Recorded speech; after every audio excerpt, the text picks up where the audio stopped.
కోడిగుడ్డు ఒకటి తీసుకొని అందులో తెల్ల సొనని ఇందులో వేసుకొని మిక్స్ చేసుకోవాలి. ఇలా వేసుకోవడం వల్ల ఏంటంటే టేస్ట్ కూడా చాలా బాగుంటుంది, రెస్టారెంట్ స్టైల్లో కూడా ఉంటుంది.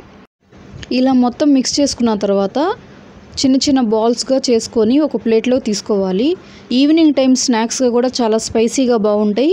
ఆయిల్ బాగా హీట్ అయిన తర్వాత ఆల్రెడీ ప్రిపేర్ చేసుకున్న బాల్స్ని ఇందులో ఒక్కొక్కటిగా వేసుకొని ఆయిల్లో బాగా ఫ్రై చేసుకోవాలి. ఎక్కువసేపు స్పూన్తో కదిలించకుండా బాగా ఫ్రై చేసుకోవాలి. 2 సైడ్స్ గోల్డెన్ బ్రౌన్ కలర్లో వచ్చే వరకు ఫ్రై చేసుకుంటే కీమా ముట్టీలు అయితే రెడీ అయిపోయినాయి. ఇప్పుడు సర్వింగ్ ప్లేట్లో కూడా తీసుకుందాము. కీమా ముట్టీలు ఎలా తయారు చేశారో చూసారు కదా.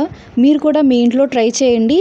మీరు ఎలా ప్రిపేర్ చేశారో కామెంట్ బాక్స్లో కామెంట్ కూడా చేయండి. సో ఇదండి, కీమా ముట్టీలు అయితే రెడీ అయిపోయినాయి. చాలా స్పైసీగా టేస్టీగా చాలా బాగున్నాయి. మీరు కూడా ట్రై చేయండి. మా ఛానల్ నచ్చితే కనుక లైక్ చేయండి, షేర్ చేయండి, కామెంట్ కూడా చేయండి. మరిన్ని కుకింగ్ వీడియోస్ కోసం మా ఛానల్ని ఫాలో కూడా అవ్వండి.